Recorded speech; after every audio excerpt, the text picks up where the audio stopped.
Do you know how powerful you are? Welcome to Rise Urban Nation. Welcome everybody to Rise Urban Nation. Reshaping and elevating your mindset to help you achieve what you believe. Sometimes we don't even see our own greatness. You can't be what you can't see. And connecting Black cultures to build a community of talent and success. Black people need to realize that they are assets. You are an asset. When we rise, you rise. Come together as a group. This is Rise Urban Nation with Terrell Simmons. Welcome, ladies and gentlemen, to another episode of Rise Urban Nation. I'm glad to see you still rocking and running with us. My next guest that I got today, what can I say about Clinton James, Mr. Trini Living himself. Me and his brother did a show with a couple of other amazing brothers. One, Michael Dunn, who you've seen on here. And I'm hoping and still wishing to get the other brother that I did this show with on a podcast with us. We all connected and did a show called Let's Talk About It on God's Radio 1. And here in this setting, he's here to kind of really talk to us about his real estate business and how he got into the business and so forth in his journey. Other than that, what can I say? I hope you enjoyed this episode as much as I did. It was good just to have a conversation with my brother. Without further ado, Clinton James. December is when I first launched the first interview and idea. Then I launched it in January. And we've been running ever since. Yeah, I see that. I see that you've been booked up, man. Yeah, which is good. Yeah, which is good. Making some good, like I told y'all, making some good connections over in Africa, UK, and of course here in the US too. So using this platform here, or just with using this platform. So what I'm gonna do is because I'm going to start doing some more in-person interviews. So I'm going to probably get with you, Mike, Will, and then we'll do some in-person interviews. And I'm going to have it recorded, cameras and everything. Just like the other podcasts I was telling you about, just like what Joe Button does and all that stuff.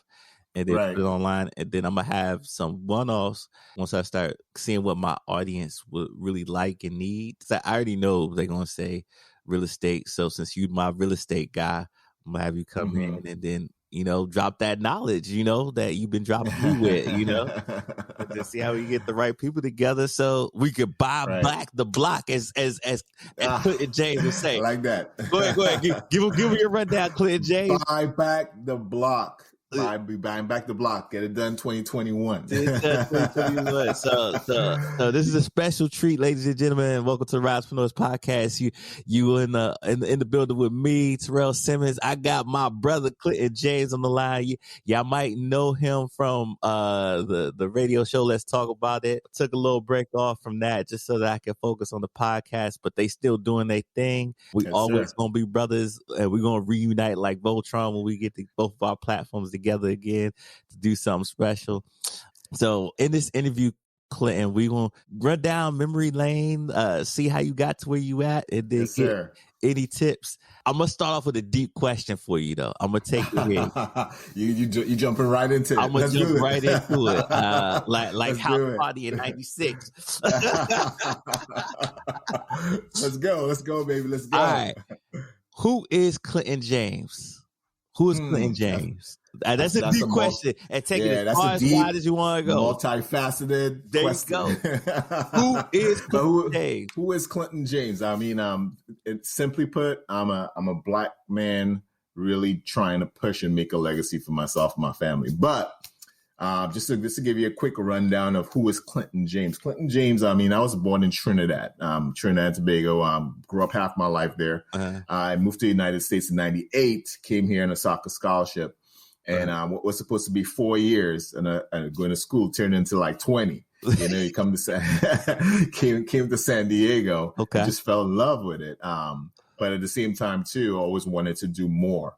I mean, one of the things that for me that always kind of like molded who I am was working harder than always being the hardest working person, trying to always be the hardest working person, not the smartest, but the hardest working. Yeah. And that has been a pivotal thing for me in terms of even getting me here. Because I just keep in mind, I came here on a soccer scholarship, never played soccer in my high school career, but actually had the ability, athletic ability. Yeah. So when I graduated high school, was kind of at the crossroads, didn't know what to do with my life. But I know I had athletic ability, and then I had academic ability. So one of the things that my old coach kind of told me is that, you know what, why don't you get in, try playing soccer? Because a lot of that's been an avenue for a lot of people to go to college, especially from the islands, in the Caribbean.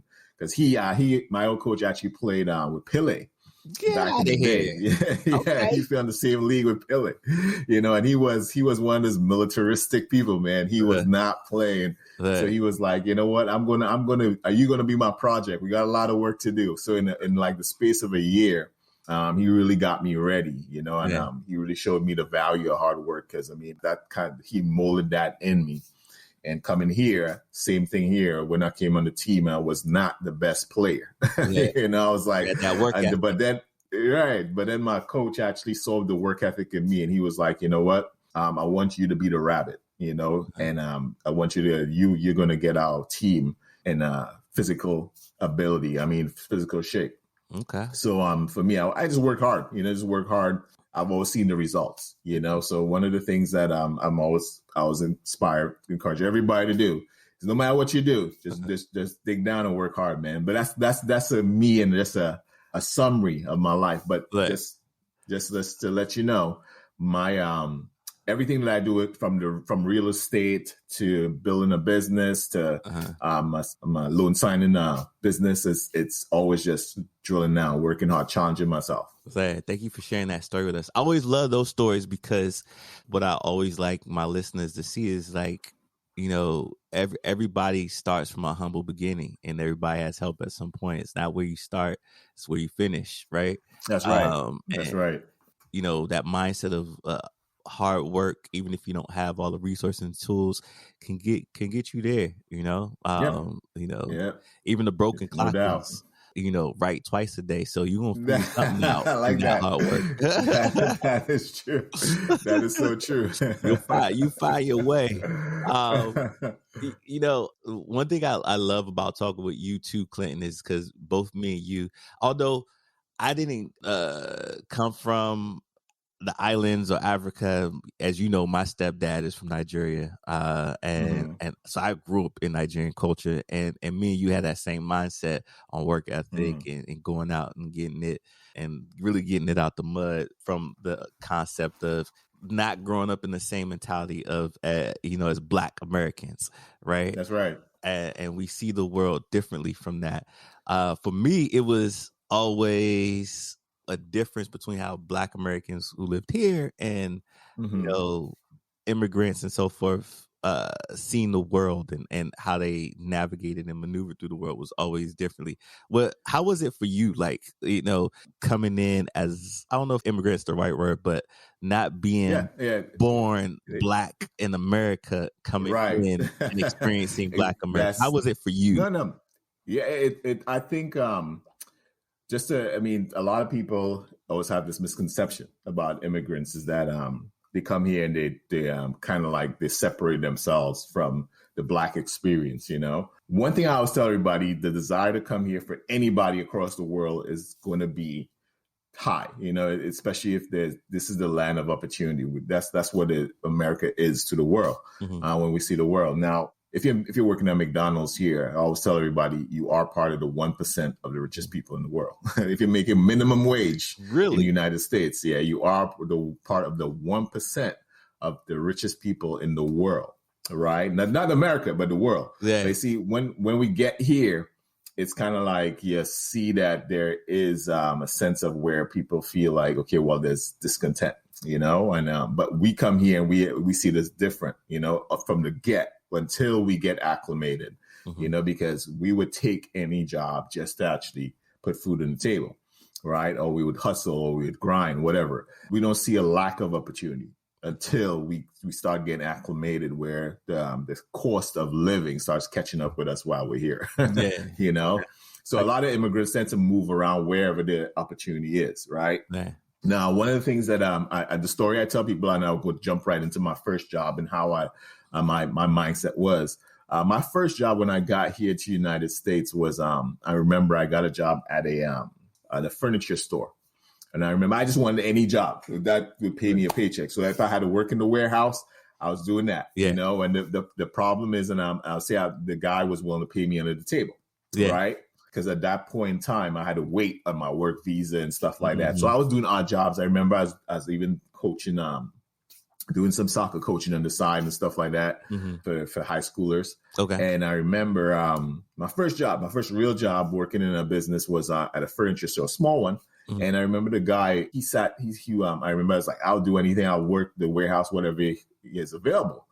And the guy put me on the sales floor because it was so small. He's like, you're going to have to work in the warehouse anyway. And so the sales floor is where we make the business. So what he did was he kind of like, he broke down sales to me because that was my first sales job away from like manual labor and skill labor, you know, but he broke down what sales was to me and how to sell stuff effectively or sell anything. You know, he broke down the fundamentals of what sales is. Yeah. And for me, I didn't know there was like a technique to all that. And then he used to give me examples, real life examples, and then have me try it. Now that's where I learned the blueprint of actually business, you know? So, cause I worked there for maybe a year. And I remember that I was enjoying it so much because I was learning so much. You know, I was like, it was like for me, even though I didn't know how I was getting paid, you understand? I was learning so much. And at one point, I remember it was the guy and the owner. And all the two of them always used to butt heads. And one time the guy took a break away from the shop. He was like, yeah, I got to go on vacation, get some stuff done. And I remember he took 2 months off. And they put me in charge of it. Like I was from opening the store to inventory to accounts receivable to accounts payable, dealing with all. Because at that point, after like about 2 months, and then I was the one doing that for a full month until the sales manager came back. Yeah, and it taught me one thing is that even though, as I said, I was not getting paid what I was supposed to get paid, what it taught me was how to run a business, you know, how to be able to actually, how a business is structured, you know, and I was able to ask the owner questions. And at that point, he realized, okay, well, I'm such a good worker. He was like, he had all these plans and he started making plans to open up another shop until I realized, wait a minute, I'm not getting paid for that. You know, my paychecks are like coming like whenever, you know?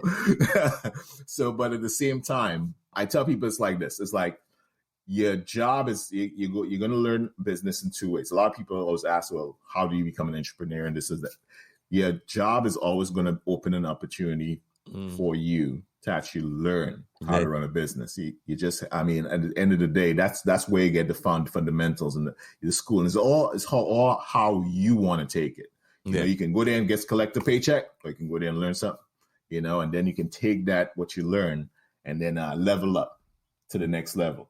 You know, because I didn't jump into business right away, but that was the foundation. I'll never forget that because that was the fundamentals of me actually learning because I was immersed in it, you know, learning how to run a business. So just, I mean, that's kind of like how I see me coming to this country is kind of like looking for the opportunities, even though I'm not getting, paid for it, is looking for those opportunities where I can learn. And that's what happens. We see these opportunities because I see a lot of that happening where from landscaping to the jobs that are not desirable, people take that and make that their own. And now they run a business from it, you know? So, I mean, that's just the Black experience. Now, the Black experience for me is just kind of understanding, number one, as we get immersed in here, is that number one, we are minorities. You know, it's like we come here with a blind spot. We don't see the racism and we don't see the stuff because we don't understand it. And all we know is based upon the civil rights movement that was worldwide, you know, but so we come here with a blind spot to the racism until we start getting immersed, where we start trying to expand in those opportunities. It was only when we start leveling up, then we start understanding, hey, you know what, this is, it's a little bit harder than it was, we expect, you know, because that means now you are going to be making some major decisions. Right. Yeah. And you are going to be impacting other people's lives. So now when you get to that point, then you see it's a little bit harder. And when you sit in the room and you're the only one and a lot of people they don't get the opportunity to say anything, or when you say something, it's misinterpreted, or it's scrutinized a little bit more than the average. So, but at the same time too, I've learned to kind of switch that around and use that energy as an advantage. Because being the only person in the room sometimes is an advantage. I see it as an advantage now. Yeah, I love that. Use that opportunity, turn it into an advantage. Because sometimes you having that unique perspective, being the only one in the room, gives added value to the room. And if you can add value to the room, you are always bound to have a seat at the table, right? That's right. That is right. So, at least when you're in that room, say something, and make sure that your voice is heard, because that's what happens to us. We go into a room and then we see it's kind of like, it's overwhelming a lot of times, because we're the only person. And to give our perspective, which is the Black perspective, it's kind of tough because some people might not take you the right way. They don't want people to be, especially your superiors, to be misinterpreted. But I've learned one thing, man. It's just number one. It doesn't matter. You in that room for a reason. You understand? And at the same time, you at that place for a reason. So you have to make sure that people understand. Hey, I'm at the table. I'm here. I'm present. I'm gonna, and my value is worth as much as anybody's value in the room. So do you feel at times, because I know I've heard this from other people that I interviewed, like mostly from Black Americans, feel like sometimes that, when they get that far and ahead and they're the only ones in the room, it's as if, all right, I got this far. I don't want to mess up this opportunity.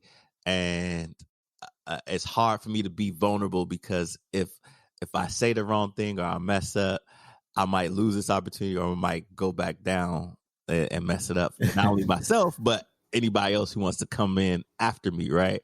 So I got to be extra careful.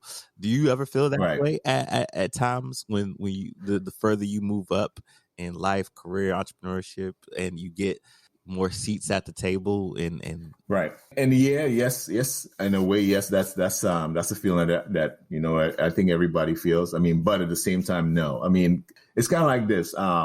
When you are in a situation where you have a place of authority, right? Everybody's looking to you to lead. Doesn't matter. You are going to make mistakes. No, that's the thing. It's like mistakes is where you learn, because when you're in leadership, it's kind of like you have to understand the fundamentals that you're not going to be perfect in leading, but you got to learn quickly from those mistakes, right? What happens with us is that, as I said, we're scrutinized a little bit more. Our mistakes tend to be more highlighted because, as I said, it's something where, because we're the only person in the room and then we are a minority, it tends to be highlighted more. Now, just keep in mind, you're talking to a Black man with an accent in America. So that's your accent ain't that bad no more. Right? I know. I'm pretty sure when you first came, it was Trinity all day, man. All day long. But that's the thing. It's like it never prevented it. At first, it was intimidating, but never really. Because one thing I always understood was that we're all human men, and we all have to start off at a certain level. The whole thing, I never believed in the whole fake it till you make it. Yeah, I believe in making sure that you learn as you go forward, and don't be afraid to make those mistakes. I never really got scared of being fired from a job. That's one of the things that I never walked into a job and think in the back of my mind, oh, I'm going to be fired. I always had planned, because for me, I always had multiple, like, they say I have 20 jobs. Yeah. I always had multiple. And then maybe that's the immigrant experience, because we go in there, we like, if you fire me from this job, I got two more jobs. I got this one here. I got this hustle over here. Part of that Trinity living lifestyle. You fired me. We got two more, So I'm not worried about what you're going to see. Fix the mistake now, okay? Yeah, and I always had this conversation with a lot of immigrants, including yourself too, is that a lot of people tend to categorize all immigrants as the same. We come like because of what's in the news and what's the narrative, which is illegal immigration. Some immigrants came here legally, and the ones that came here legally had to go through a filtration system, right? So a lot of them who came here legally normally had to go through the fact that, because I came here on a student visa, and they wasn't going to let me in the country if I didn't have the knowledge or the academic experience to even get a student visa. Absolutely. So a lot of immigrants who come from like Africa and a lot of immigrants who come from more the West, like the East world, who came here legally, basically, they had to go through that. And so you're realizing that it's more of maybe the top or the smartest people coming from a country who came here. And I've always learned to differentiate, a lot of, as I said, most Americans and most people in the West, they tend to categorize all immigrants as the same. Yeah. But I've always kind of come to understand that not all immigrants are the same. Some immigrants came here. They came here on work visas, and at the same time too, yes, they have to go through a filtration. And if a company, just keep in mind, if a company is willing to take an immigrant from another country to bring them here, which is a little bit more than to just hire somebody here. And I'm not saying that this is what happens all the time. They have to be a level of performance at the top in their sector, in their country, or they have to have a unique skill. Now, whether or not they get paid equally, that is the question, and that's where, at the same time, that's the kind of like the immigrant experience. And that's what I wanted to make clear to a lot of people, because a lot of people don't understand that. When we come here, it's like we hit the ground running. We are looking for the opportunities. We kind of discover these opportunities and these hidden crevices and the top, and we're not afraid, because at the same time too, we're not afraid of, as you said, of losing or the legacy that we're going to create, because we know, okay, well, there's so many other opportunities that we see. Now, the stability is what we strive for, because it's hard having multiple avenues and always leaving one job to the other, because that doesn't create stability, especially if you want to build a family and want to build something. So one of the things about most immigrants I always see is that they later in life, they seek that stability, which is they try to create a career, or they become an entrepreneur, or stay in one place, and then level up consistently. But yeah, for me, I don't go into that situation in the back of my head, thinking, okay, well, this is what's going to happen in this situation. Every boardroom, I always approach people as human. One of the other jobs that I want to point out that helped me a whole lot was was my internship after I did my grad program. Okay. I worked as the executive intern for the CEO of the World Trade Center San Diego. Oh, wow. So I did that for 6 months, and I remember that opened up a whole other level of because I remember because I was the one contacting all these CEOs of different companies in San Diego and around the world, and I remember I used to receive the CEO's emails, and I remember seeing some of these emails of how the board members are talking to him, and I'm like, whoa, that's because I'm talking about explanatives and stuff in the email, like I'm paying all this effing money, and you're not doing the job. I'm paying you all. So and that's the human element. Because it's for me, it's always about the value comes from the return on the investment. If you bring value and you show people you can create that return on the investment, and anything you do and you work hard, it's always there's no way that you're gonna be you're gonna be easily replaced. So true. So many things unpacking there, but I'm glad that you broke it down for us. I think when I go back to the immigrant journey that you talk about, and so many immigrants that I've gotten to work with throughout my workforce development career, one thing that I think we could do better in this country is just take advantage of the skills that all the immigrants that come in bring. I've seen people who are doctors and lawyers in that country, and they come over here and they start all over again because it didn't quite equate, and I'm pretty sure they were brilliant at what they did over there and they had a passion for it, but to start back over and do something totally different. I know you for me, you've always been in real estate, so I want to go back real quick and chase your roots back into how did you get from let's like you went from working and furniture Right. and then you had the boss for a little bit where you got to see the behind the scenes of how these board members act. How do you go from furniture to real estate? Give me the breakdown. Give me the story. Yeah, well, my first experience, or like my first taste of real estate, I remember it came when I first moved here, my second year in college. I stayed with a host family. A host family kind of took me in, and they made me they kind of made me their extended son, you know. And I remember the husband, he was working and he was a border patrol agent. And then the wife, she used to work as a loan processor for this small loan processing company. And I remember one of the things that impressed me while I was there, they always, at the home that they lived in, they actually added on another room, and they made me, they gave me that room. And at the same time, too, I used to see how hard the wife used to work. Not the husband didn't work. He used to work hard because he used to work nights and stuff. And then she used to bring home all these files, and I was every night going through these files and stuff. And but at the same time, I was used to see when they took like holidays and vacations, they used to do it big, you know, because they had homes in like Big Bear. They had all the toys, they had the boats, the jet skis, the 4-wheelers, dune buggies. I remember they bought me my first car. They bought me a Yamaha 4-wheeler, you know, and I remember going out to the desert and being one of the only black guys out there. Driving around on this 4-wheeler. You know? So, but at the same time, too, it was a lot of fun. So, I mean, one of the things that I wanted to figure out was what they did, what she did. And one night, I remember I sat at a table while she was doing it, and she kind of started explaining it to me. She was processing these loans that were coming in, and that was a peak of the real estate industry, too. So she was like, I get paid on each file I process.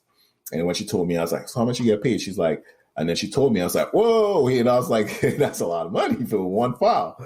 And but at the same time, too, she was one of the top loan processors at a company, and she always used to be on the phone with the owner because the owner never keeps. She's like, I do all the owner's work. He never really has to come into the office because I run the whole office. And then she had a whole bunch of loan agents and stuff she used to manage too. Mm-hmm. Now, skip to a couple of years later.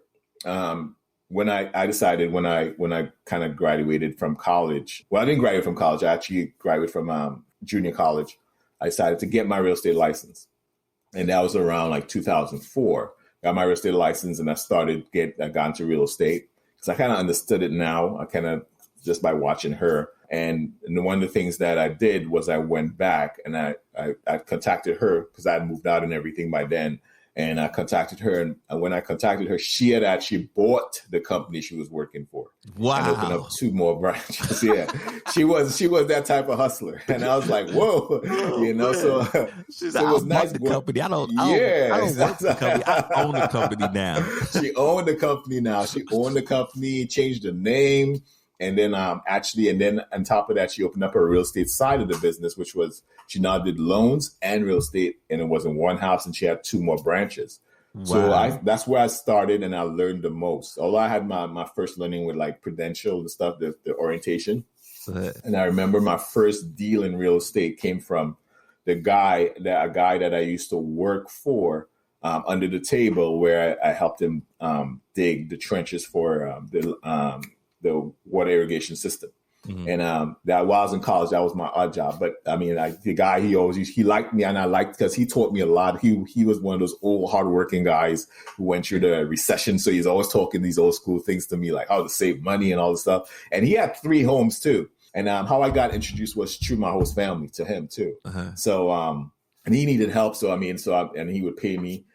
So I mean, at the same time, we used to sit down, and every time we had lunch, he would tell me about the olden days and how we actually came up and bought 3 homes and stuff like that. So, I mean, I was here. I was kind of immersed into it in San Diego. Yeah. And I remember calling him up when I got to real estate, and he was like, "Oh, you got to real estate, man. This is good. This is good." I was like, "Yeah, I'm looking to see if we're looking to sell." He's like, "Okay, well, Clinton, if you can give me this amount for this property, it's all yours." And that was how I got my first sale in real estate. Yeah. You know, it's just by going through the people I had known, because I didn't really know anybody here. Yeah. And when you're an immigrant, it's kind of like you don't know too many people who are owners, you know, like, or entrepreneurs, because that's a level that you got to start. I mean, you got to get up to. Yeah. But I had to use what the people around me. So I remember then he told me, then when I reached out to him, then he told me about Kristen. Well, I don't want to call her name or anything. And he told me about the people who I lived with, that she owned the company now. Yeah. And so I reached out to her, boom, I started working for her. And that's where I got my best, like I would say my best experience in education in real estate. Because now the doors were wide open. Like I would walk into the office, sit down in these meetings, and then on top of that, I was encouraged to get my broker's license, something that most companies or brokers do not do, right? Because it's something where if you go to any of the big companies, that's something that they don't encourage you to do. Because if you get your broker's license, that means you're out. Right. You know, most brokers want you to stay. But she encouraged me to get my broker's license. And I remember she even, because a broker has to write off on your experience and your time spent in real estate when you're applying for it. And most brokers don't, and especially me being a young Black man, as I said, with an accent. You know, I remember she being able to actually help me with that. Right. And then, so I started the process of going towards getting my broker's license. Now, break that down for me real quick. What's the difference between a real estate license and a broker's license? Well, I mean, just to give you a synopsis, just a summary, is that a real estate agent can't do business without a broker. Okay. All right. So you have to be a broker of record is somebody who actually, if in any real estate transaction, there's always going to be a broker of record, even if it's title, even if it's escrow, even if it's because to do business in real estate, you have to be licensed by the Department of Real Estate in the state. And then you have to work under a broker. So a broker is kind of like the person who hires all the real estate agents. And it doesn't mean that when you're still an independent contractor, but you just have, in order for you to sell real estate or do business in real estate and practice real estate, you have to be under a broker. So the broker of record is something where it gives you a lot of freedom. So as a broker, you can have multiple businesses in real estate and still be under a real estate broker. So you can open up your own, you can you can start a property management company. You can start an escrow company. You can start a signing agency and have multiple businesses in real estate and still be signed under another broker, right? As an associate broker. Now, as an agent, you're not allowed to do that. You know, you can start a team. That's why you see a lot of agents start teams. But at the same time, too, that team still has to be under a broker of record. And I realized the freedom that I needed, and then on top of that, and the control that a broker has in the where they want to go in this business, in this industry, because this business has so many opportunities, you know. And I just didn't want to always having to leave one brokerage to go to another, because it to me it was more it's more for me, as I said, the stability factor. Yeah, you know. So I was, and I saw, and that was kind of taught to me also by her, which is something, as I said, you don't really see, you know, because then I saw the process of buying homes, and she was flipping homes consistently. Okay. By the time I got to start working with her, she had like 9 homes, you know, and every year she'd buy a new home. And so, I mean, that was kind of like the experience, and I saw how much money she was pulling in and making too. I mean, she was one of the first millionaires that I knew of personally. And the thing about it, down to earth, you know, like really down to earth person. Yeah. You would never know she's a millionaire, but at the same time too, she was really about people, like really helping people. So 2 things it taught me was that, number one, you have to be able to be passionate about what you do. Yeah. The hard work is good, but you got to be passionate about what you do and what you're doing. And then on top of that, you got to find a way in which you can help people. You know, it's kind of like you don't want to go into business just to make money. You want to be able to impact people's lives. So that was kind of how I wanted to structure my business. If I got into business, is to make sure that my business is impacting people's lives. If not, I mean, and how I was able to do that in real estate is by joining organizations that are part of real estate, but also impacting people's lives, like NARAB. I'm a board member at NARAB now. So I want to be able to structure my business like that. Man, and I think you've in our community, you've been able to affect a lot of people's lives in so many different ways. Not with just the radio show, with the education lessons you've been given, how you consistently go to these barbershops and to the community to educate and try to give the best value to those people who come to the market. And just to be clear, ladies and gentlemen, this Clinton's gonna be the one that's gonna give me my second home. He out here making sure Love I it. get great gifts for my second home. Hey, we ready, man. We ready. Let's get it done. 2021. Be transparent, and then we go definitely have them come back and give us some value of how you get into the housing game, at a later date and time. Now, it seems like you had a great mentor in your life that's helped you get this far, which I always suggest if anybody is trying to look to level up in life, you get yourself a great mentor. Through all these different journeys and ebb and flows and ups and downs in life, what would you say is one good lesson life has taught you? Well, I always go back to the Bible verse that I live my life with. Now, everybody who knows me knows I love this Bible verse. I mean, from college, my college roommates, all the way to even my host family. I remember I still have the plaque that my host family, she actually printed this plaque because she knew that was my favorite Bible verse. Mm-hmm. I still have it today. It's Philippians 4:13. I can do all things through Christ Jesus who strengthens me. Uh-huh. And that's my foundation. And that's kind of a verse that my mom actually gave me when because my mom used to be a Sunday school teacher. Yeah. And that was one of my favorite Bible verses. So and that's the kind of like what I live my life by, is that number one, you can do anything you put your mind to. Mm-hmm. It doesn't matter what you put your mind to. Just the first thing, Nike has the best slogan ever.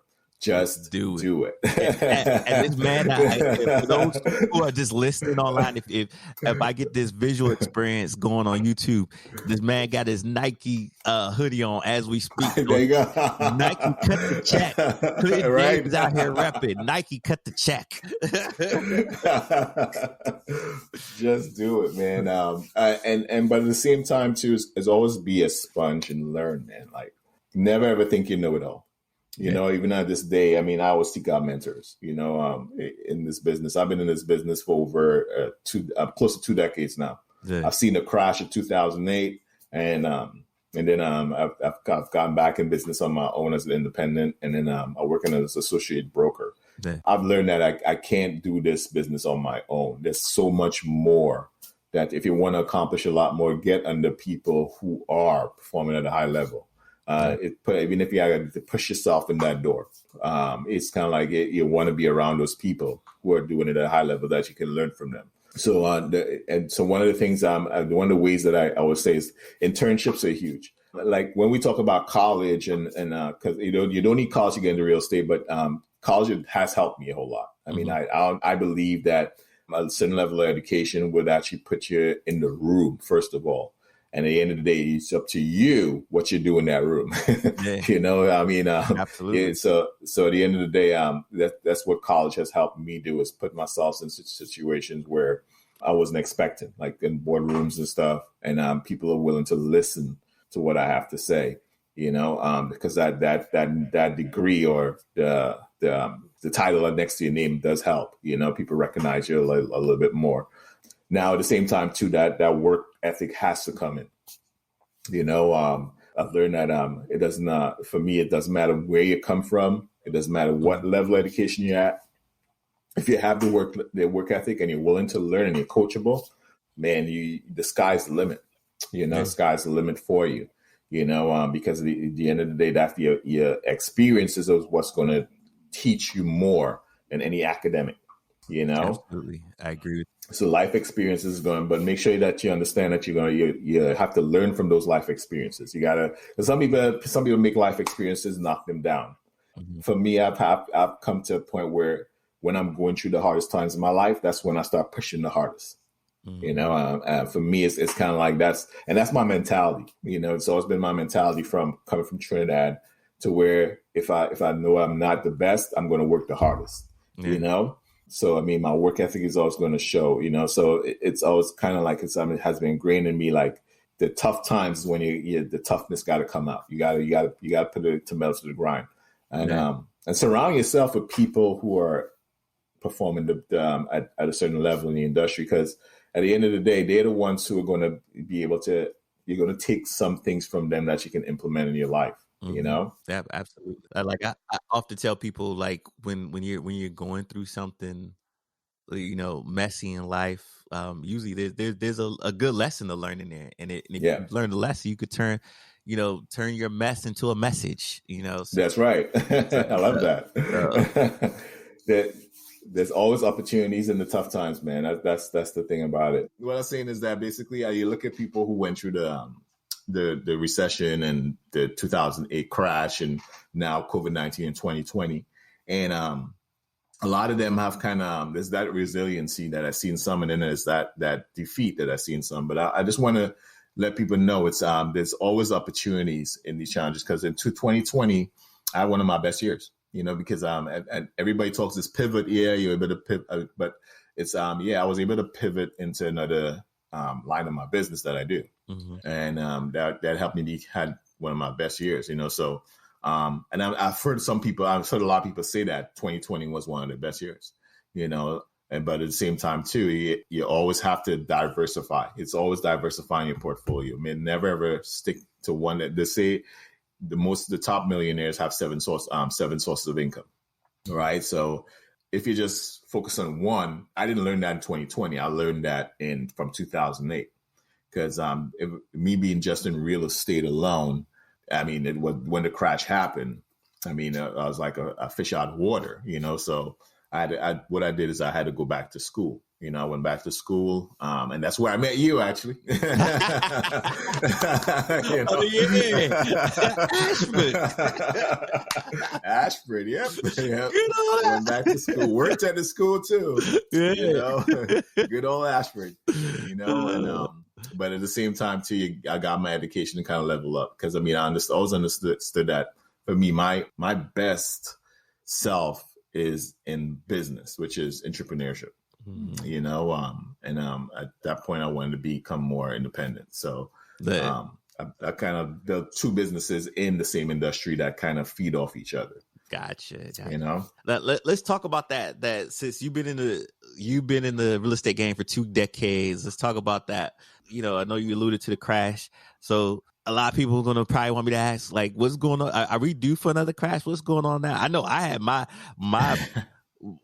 best year too, from real estate financial aspect, where you refinanced the house, got the lowest interest rate now, crazy 2%, 2 point something, and my mortgage is less than most people's rent right now in San Diego. That was a beautiful thing. Right? Beautiful thing for me.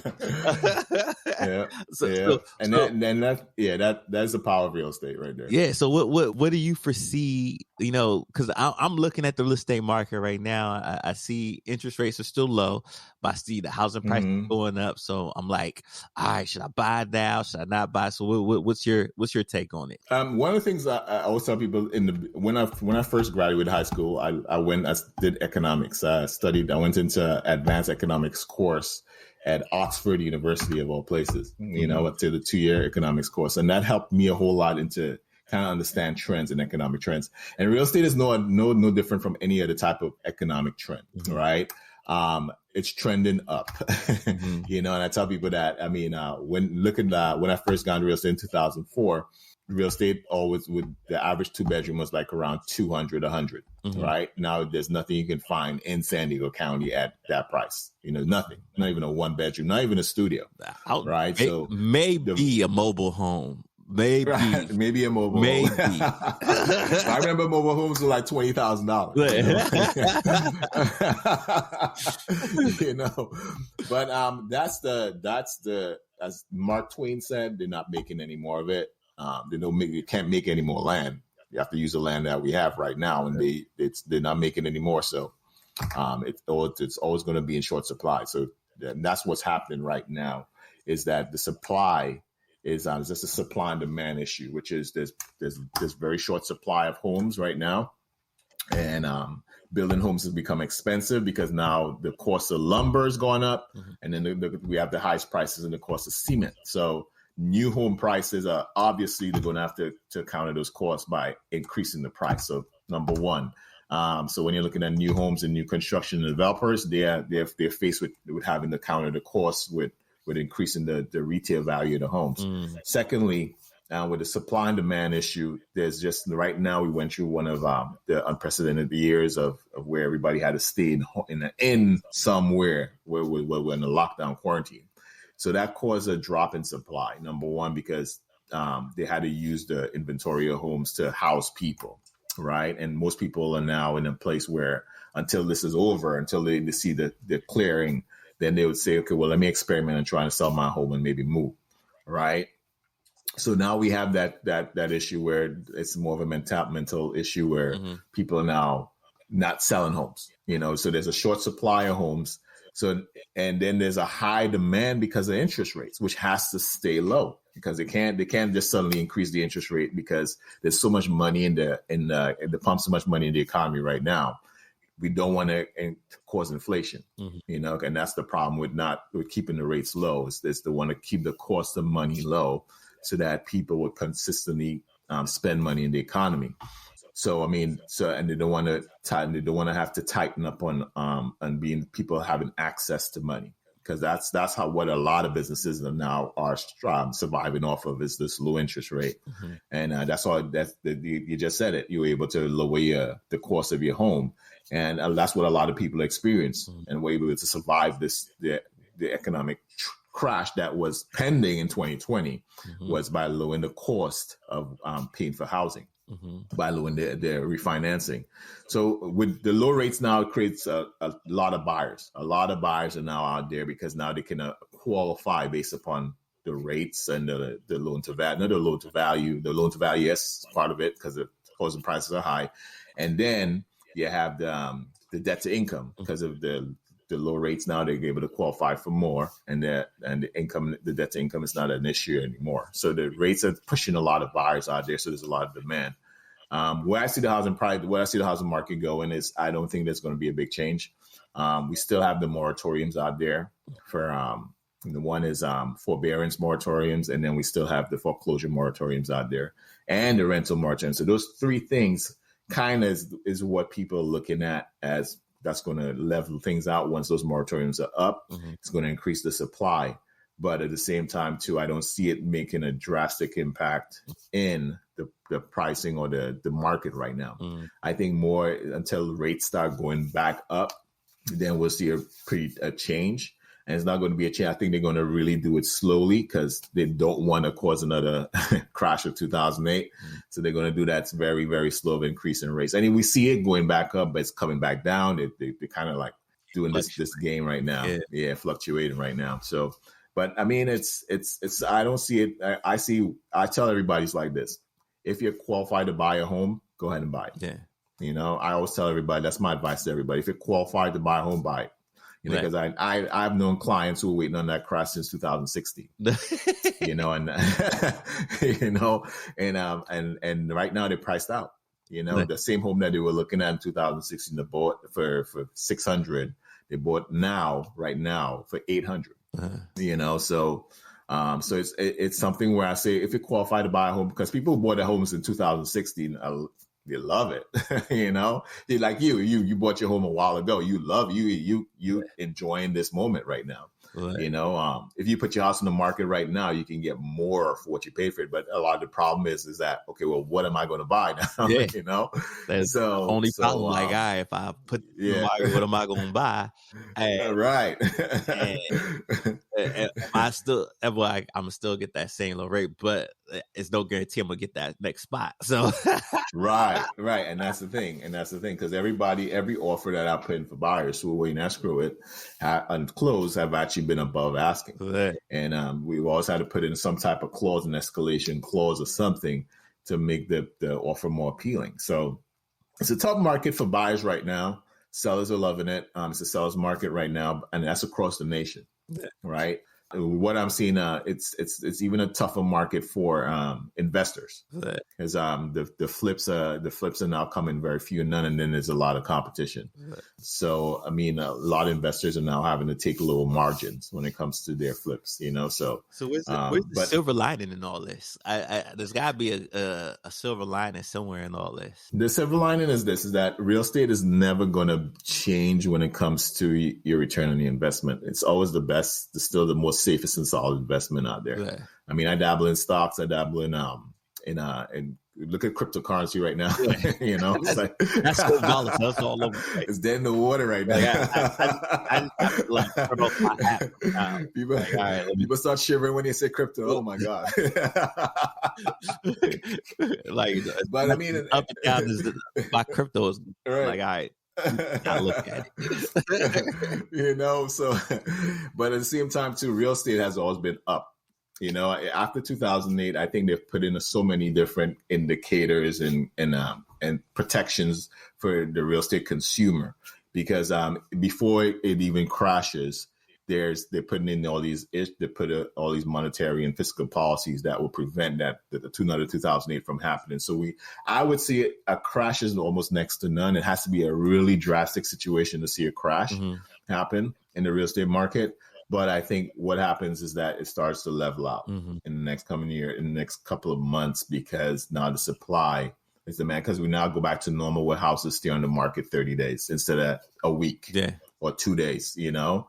So so that's going to kind of level back out. But this, again, you're going to see in the high demand areas like San Diego, California, is still going to be high demand. Everybody wants to live in San Diego, you know, so, and everybody wants to live in Southern California. The second thing too is that now that people are working from home, you see a lot of them being able to be more mobile. They're able to move across states, or if they worked in the Bay Area where housing prices are the highest in almost the nation.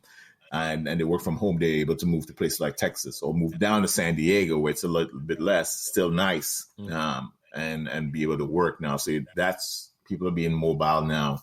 So that's also pushing a lot of demand. Okay, I like that. So, because I know there's going to be listeners that listen, that's going to be inspired by your story and really want to get into the real estate market and start to seeing how they could build a career. What advice would you give to somebody who would like to start a career in real estate and take a similar path to you? Yeah, I mean, real estate is an industrial, especially where it's all about where you live and location. You know, you know, that's a mantra for real estate. I always say, like, there's real estate agents across the nation. Everybody, there's the top 3 necessities that people need is food, clothing, shelter. So real estate is one of those necessities that is always going to be in demand. You know, so anything that touches that industry is always going to thrive, right? But at the same time, too, when you're in the sales industry of real estate, that's where it becomes very competitive.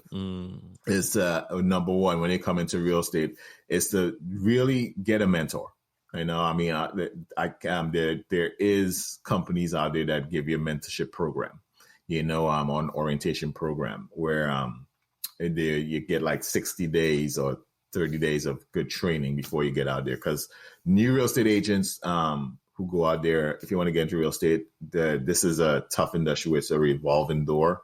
Retention in real estate is very low, you know, when it comes to new agents, because you guess keep in mind, and especially where there's high demand like California, they say I think it's 1 out of every 1,000 people here is a real estate agent. What? You know, so so I mean, it's something like that, like 1 out of every 5,000 of every 1,000 person is a real estate agent. Wow. You have their real estate license. I will have their real estate license. Okay. So there's a lot of real estate agents here in California, but there's so many different assets to this business that once you get a good mentor, get into the business, understand the fundamentals of it, you can choose what direction you want to go in, because it's not all about sales. Now there's companies like Zillow. Yeah. Zillow is not the biggest real estate company in the world, right? And that's because of the value of Zillow right now, because they're on the stock market. You know, back when I was growing up, when I started real estate, Prudential was the biggest company in real estate. You know, yeah. So I mean, and that was because they had the biggest amount of residential sales. You know, now it's no longer that residential real estate, the biggest residential real estate company in the world is Zillow. Yeah. So it has changed, you know, but you have to, one of the things about it is this, you have to understand and acclimate to these changes. Yeah. Because when I got back into real estate in 2013, I had to start all over again and learning. Oh, really? Learning the fundamentals and how to even use the real estate now, which is all automated on the computer. Yeah. Did it change a lot from 2013 to the first time you were first in it? Yeah, it did. It did a whole lot. I mean, and then there was all these regulations that came in because of the prior crash. A lot of it changed, and then I had to go back. I went back to school and I learned the whole, like, even marketing real estate now is different. Where everything is done online now, and you don't even need a website now for real estate. Everything is done through the social media platforms.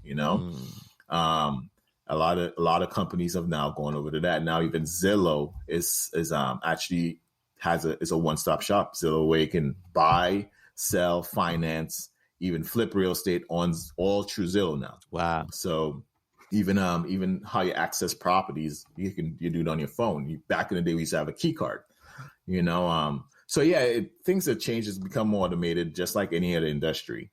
But at the same time, too, this is the best time to get into real estate if you really want to learn it, because right now we have such right now, because of demand, we have a shortage of agents, And so with 1,001 agent for every 1,000 people, we have a shortage of agents. Yep. Yeah. Because when you look at how many offers are being presented on one property, it's like 20 offers every property, average amount of offers being offered in every property. So there's buyers out there who are falling through the cracks.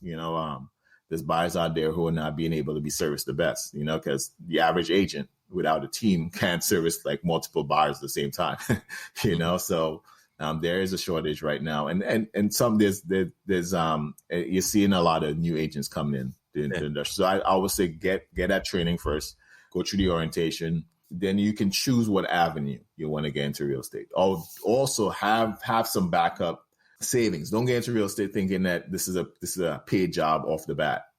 That's the number one thing that I see with most agents. They come in and they think, okay, well, I can make. Some agents hit the ground running and they start making money. But keep in mind, there's a 30-day wait, 10 times, sometimes 60 days before you can get paid in real estate. So I would say have at least a backup of 2 to 3 months of savings in real estate. So that way you can stay afloat. It's an industry where until you get that check in the mail, deal is closed. And I don't depend upon one deal paying my bills. It's like, don't get into this. Even if you're an investor, even investments, that's more even tougher because a lot of times you have multiple deals and they all fall through.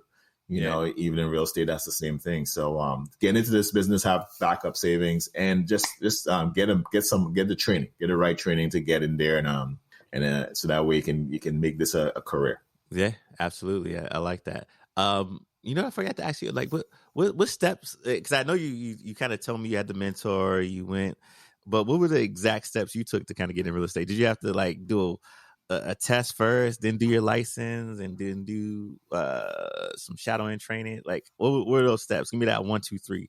Yeah. So first you got to apply. So when you apply with the state to get your real estate license, now you can go directly get your brokers. A lot of times though, you still have to. I don't know. It's been a while since I got my broker's license, but I know with the sales agents, you have to take the test. Number one, with the state, you have to apply with the Department of Real Estate in whatever state you are in, and you have to take some classes. So I think that they require like 90 credits of classes, which is I think it's real estate fundamentals, and then real estate practice, and then there's also an optional class you can take, accounting in real estate, or Now, where do you go to take these classes? Do you take them like at a community college, or is there a real estate school somewhere that you go on?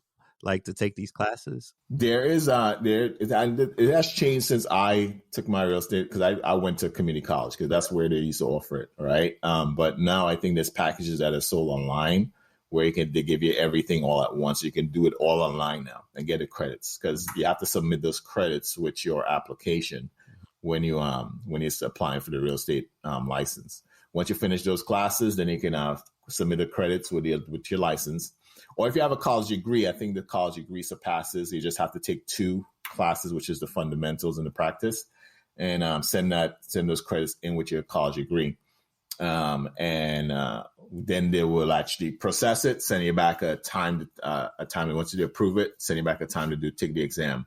Now, once you take the exam, you have to pass the exam. I think it's it's a 70% you have to get into the exam. Mm-hmm. It's not the easiest exam, so I always advise every agent, go take a practice course. These practice courses there's tons of them. There's online, there's in person. I took a practice course, I remember, and a lot of them actually will. It's where you just take tests, and they give you they test yourself on, because it's the real estate exam is a test. It hasn't really changed, multiple choice test, so it's kind of like consistently revolving. So most of the questions don't really change, right?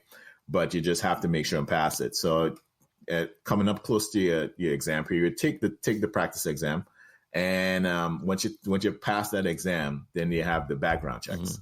The background checks, the screen, you do the live scan where they take your fingerprints, and you do the federal checks and all that. So once that passed, then you actually get your license. You apply to different. Now, before you even get your license, you will be hit up by the big brokerages, because they actually have algorithms that kind of like pull your information. If you're moving forward to get your exam, it's public record. So now they're going to be sending you, okay, well, this is what we offer. This is what we offer. But you want to interview a couple of them. I would say review a couple of these brokerages and find the ones that fit you. There's tons of them out there right now.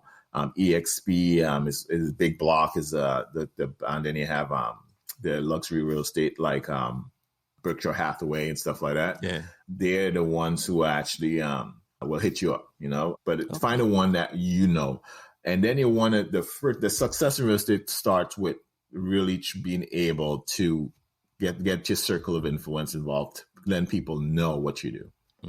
Because as I said, real estate is a necessity. Everybody has a question in real estate. It doesn't matter if they're buying or they're selling, or just want to know. So you want to hit your circle of influence up as soon as possible. Let them know, hey, you're a real estate agent, because in this business, it's the saying is, it can't be a secret agent. You can't. You're not going to. There's no success in that. You have to make it as public and make it as public as possible. Even if you're in your church group, or start a group, and let people know what you do. Join organizations, let people know what you do. Leverage, certain things that you do to let people know what you do. And that's where the business starts coming in, and then some people do marketing. Like a lot of people get business off of social media, in the beginning. So there's multiple, but find a way that you can actually get the word out there that you are in the business of real estate and you're a real estate agent. So once you do that, and you surround yourself with people who are in the same industry, get a mentor, or somebody who can help you out in trying to make sure that who's doing it at a high level. Because the state, every county has its real estate office, like SDR, San Diego Associated with Realtors. Join that. If you join the realtor, because if your broker is a realtor, you're going to have to join the Realtors Association. That's where you get the most help, the most resources right there. So if you want to start and learn the contracts, they have classes for that. They offer so much training, because what they want to do is make sure that you're successful in the business. There's so many avenues that are set up for you to be successful in this business. Yeah, absolutely. And I agree to that. And there goes that mentorship, but key again, one thing that I've learned about buying my first property, that mentorship education is key. My first person to educate me and get me into my first home, shout out to my agent at the time, Court Bailey, a Black man who sat down and educated me, because I didn't think I was nowhere close to being ready to buy a house. And he sat down, went over the numbers, pulled the credit, like, yeah, you guys are more than ready. Like, you got more than what most people got. And I was like, really? Like, I thought, okay, like here. And right. And it took him. It had to be specifically him, because if it was a white agent that came to me, they wouldn't be able to have the same conversation that this man had with me, because he came to me he spoke the same language. It was a comfort level that had me. All right, you're not gonna pull my credit. You're not gonna. Nah, let's just have a conversation so that I can just see it, and I'll tell you. I'll be straight up with you, and he straight up with me, and he's like, all right, well, now I could give you more accurate if you let me pull your credit, so we can, do that. What do they call it? the loan approval to see what you approve. Oh, the pre-approval? The pre-approval, letter. yeah. So we did the pre-approval. Yeah. It's like, here's what you could pre-approve. I'm like, what? Really? Like, nah, real? Like, really? Right. Next thing we know, it went from education lesson to we buying a home. Like, literally, exactly. and it's important that you raise that issue is that number one, especially people that look like us. Just keep in mind there's a point in time where we can buy real estate. All right. And then on top of that, there's a point in time where we can sell like as agents, so during that, when you look at the whole process of, especially in this country, of segregation, the urbanization of America, and this Black home ownership on the whole, which is a big topic right now, we see that we are the last. Well, our people that look like us are the last when it comes to home ownership, and that's a troubling issue. We're trying to change that by narrowing that gap. And that's what it really takes, is the education part, because at the same time, too, there's a lot of things that happen in the real estate industry that caused us to be like lagging behind like that. You have the, I said, the urbanization of America, Jim Crow laws. Then on top of that, you have the fair lending policies where banks were redlining and blockbusting back in the day. And it still happens today, in financial institutions, because the foundation of real estate right now has gone over to the banks. They're the ones who control all the inventory in real estate because of the financing. So with that, we see that we're not getting a fair shake when it comes to buying real estate and home ownership.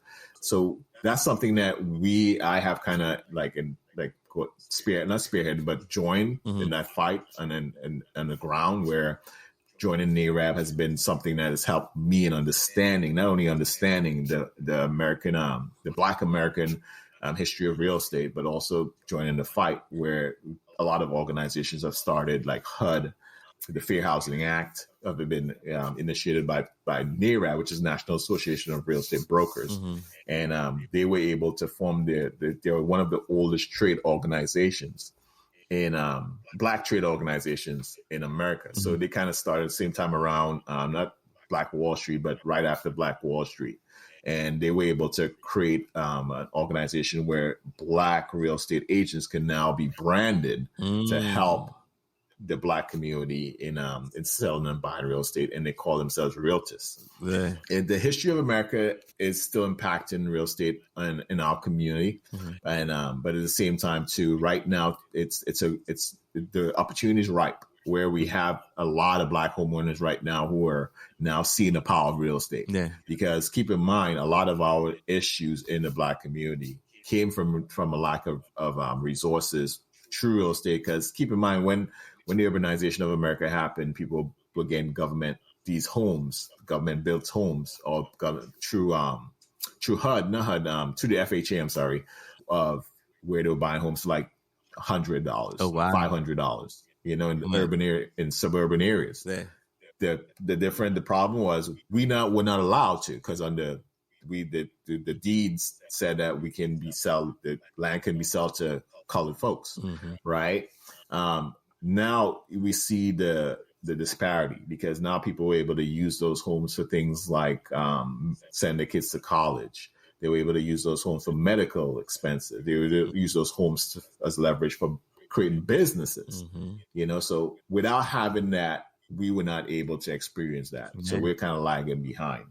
So we're really trying to change that gap, and I'm really trying to. That's kind of part of the legacy, as you mentioned in the beginning, that I'm trying to really leave behind, is impacting, making sure I can impact as many people who look like us to buy real estate. And I hope to help change that narrative with you, brother, in my own way. And I love, the fact, and I think one thing that's helping change that narrative too is having more Black men like yourself and women in real estate coming back to our communities, educating us and helping us, get property. Another thing I would say too is if we could get more Black people in, because I've seen new experiences. I've even experienced this myself with the appraisers, because these appraisers that are coming in, they are appraising properties with people that have Black ownership a lot lower than people who are white. Yeah. And I just recently experienced that, and my loan officer like, this doesn't seem right. And then I didn't put two and two together until I was talking to another friend. He's like, yeah, same thing happened. Did you read this article? And then they changed everything. His black wife left, and their white friends, same setup. Right. They got it reappraised, and it was much higher. Yeah. I was like, what? No, that's an issue that's just popped up too. And it has been happening, but it's been highlighted because of black wealth. As I said, right now, the statistics, they've done these surveys and they've done these studies right now that shows that black home owners appraisals are coming in at least 20% or 10% lower than the same white home ownership in the same area. And that's a troubling issue because, number one, as I said, with black wealth, or in wealth in general, when you look at 65 or 67% of most people's net worth comes from their real estate, so that's important for us to address because it is affecting a black homeowner adversely, because at the same time, if they work hard and they pay the same amount they put the same amount into their real estate as anybody else, but based upon one person's opinion, who is biased, comes in $100,000 less, $50,000 less. That's that's a huge impact, for them, so people, that's being highlighted. They are addressing some of those issues right now, even with some of the bills that are being passed in Congress right now for black home ownership. They're trying to address and making sure that there's also more black appraisers or people who live in the community who are black communities who understand the black community, because the black community has definitely changed. It's kind of like you look at places like that where gentrification is happening. People don't like that word, but it is a real thing. Yeah. And it happens in almost every state right now. In every city is happening, So that is the black community. So if people are not getting the fair value, market value for their homes in those areas, it's kind of like they're being pushed out, So that's something that's being addressed and looked at very heavily right now. Making sure there's more black appraisals or appraisers who live in the community and are familiar with the community. So. Yeah, absolutely. I love that. So with that being said, what do you think the future has in store for the real estate industry, especially when it comes to get more of us in there? Well, what I'm seeing is that the talk of with the whole talk of Buy Black and the whole movement now of black wealth, and then we have Tulsa, Oklahoma, the Black Wall Street. You're seeing that the recurring verbiage of real estate is coming up. It's coming up consistently because we not only need real estate for homes, but we need real estate for businesses. There's also the commercial side of real estate. And that's something that Black Wall Street definitely we embraced when we created that Black Wall Street. It's to have our own. So, I see the future is bright for it. I think there's still a disparity, and but that disparity now people are talking about it, and that's what we need is the narrative to change, people to address it, and then you see politicians are actually now starting to really look at it as an issue. I love where real estate is heading with the technology involved now. Yeah. One of the things that a lot of people are now kind of concerned about is that the automation of real estate with true AI, which is artificial intelligence. And then you have these fintech banks now that are coming out, because Zillow actually is a fintech now. So it's kind of like now we're starting to say, okay, well, we need to be involved in some of these decisions. We need to be at the table now. We need to have, it's kind of like we're breaking the doors down, saying anywhere there's real estate being discussed and it's targeting our community, we need to be at the table.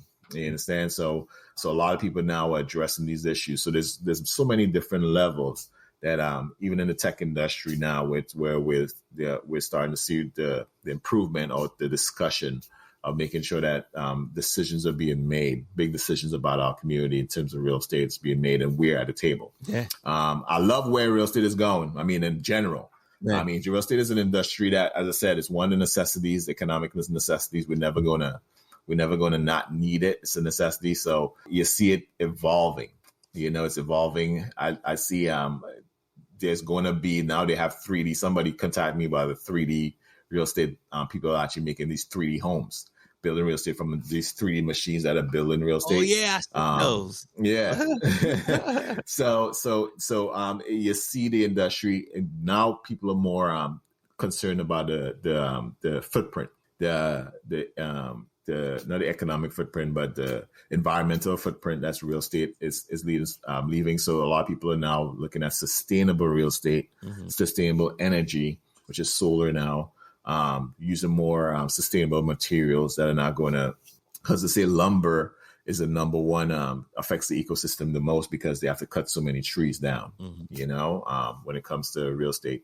So you're seeing that more different materials. Everybody now is on this, are not focused more on the big homes anymore. Everything is now minimal. You find everybody wants more of a minimal life, so tiny homes or smaller homes are the big push now. You see people not really pushing. The demand is going to change. Yeah. But I like where the real estate industry is going. I mean, it's never going to, I think it's the sky's the limit for real estate. It's not only just residential, but commercial. You have the hotel industry is one of those industries that I'm looking at, that I would tell most investors kind of look into, because that's the industry that has been hit hard the most in 2020. And that's the industry that you'll see a lot of for sale signs, especially the smaller hotels and motels, coming up. So you'll see, because even though people are, it's on a rebound, you still have people who are struggling, because of the whole tourism industry. Second homes, big. That's going to be big in 2021. People who have second homes now going to have to rethink about whether they want to keep that second home and keep that financial burden. So they're going to be selling those second homes too. And then on top of that, we have a whole baby boomer aging real estate market. Because one of my businesses that I do is probates. We do a lot of probates.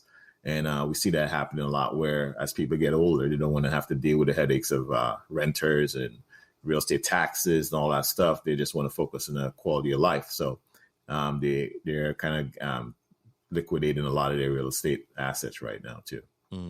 Interesting. So yeah, I like it. Lots of stuff to look forward into the future of real estate. I can't wait to take this journey with you, brother. Me and you could probably talk all day, but I like to keep this around 40, 60 minutes at tops. Like a good drive or whatever. In between we might have to chop and screw. Yeah.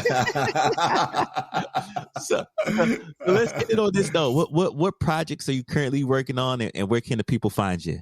Yeah, a lot of the projects that I'm working on, I work with a lot of investors too. One of the things that I'm heavily involved in is with NAREB, National Association of Real Estate Brokers. I'm the chaplain for NAREB and also chaplain for CAREB, which is California Association of Real Estate Brokers. And what we try to do is just make sure that we are servicing our community in real estate. We have so many different programs that you can come and learn. And a couple of the projects that we're trying to do is start an investment group, a Black investment group that can actually go out to our communities, target our communities. Because right now we're seeing our communities as a target, because that's where we see most of the business happening, because it's affordable. For real estate is our communities right now. So we're trying to create opportunities where we can have the real estate stay within our communities, because we see a lot of outside investors coming in, buying the properties and selling it. And so, but we can do the same thing too if we pool our money together. Then we have different programs out. If you're a new real estate agent, come out. You can join NAREB also, and you'll want to experience have just learn the Black experience of real estate.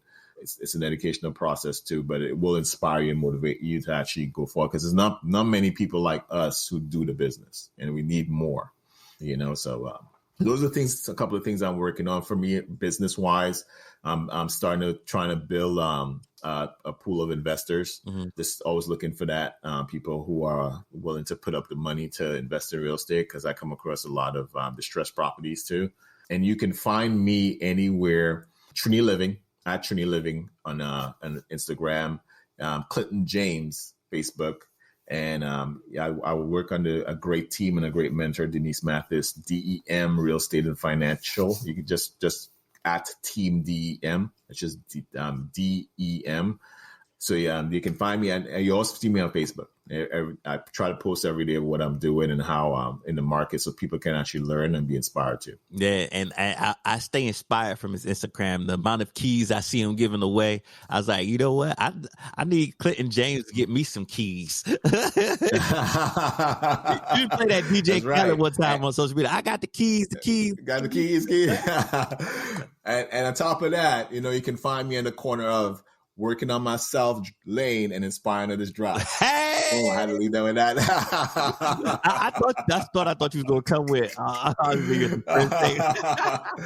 I had to leave it. I had to let them know. Hey, you can find my brother on Let's Talk About It on God's Radio 1 every Tuesday Yes, night. sir. Yes, sir. My brother Will, so check him out there. Clinton, make sure you give me your bio and all the links where people can follow you. I'm gonna put that in the show notes so people can contact you and get in touch with you. It's been a pleasure, my brother. Any last words of wisdom for people out there? Yeah, man. Hey, Terrell, what you're doing out here and what you've been doing in the community, man. I am inspired. I mean, this guy here, I mean, he is like my rabbit right now, But at the same time, too, is what I love about the show that you're doing is you're leveling up. That's one thing I love about it. And then you're using your platform to actually help and the community. So I love it, man, and keep on doing what you're doing. Thank you. As they say, still shopping, and this brother is sharpening my game, my knowledge, and we feed off each other. So when you got the right people and team around you, in circle and mentors and people inspire you, you bound to level up, right? If you're around the 5 millionaires, yes, sir. There's a big chance you're gonna be the 5th one, right? That's true. Hey, that's true. Good. I remember always live by Philippians 4:13. You can do all things through Christ Jesus who strengthens you, man. There you go. All right, ladies and gentlemen, that's been Clinton James. We're gonna get that information for you. And I got another episode of RiseUrbanNation. Thank you for listening to another episode of Rise Urban Nation. Thank you for taking the journey. Be sure to like, comment, and smash that subscribe button. And stay connected with Terrell on and off the show. Follow at Rise Urban Nation on all platforms. Do what you love what you do. Don't chase the money. Let the money chase you.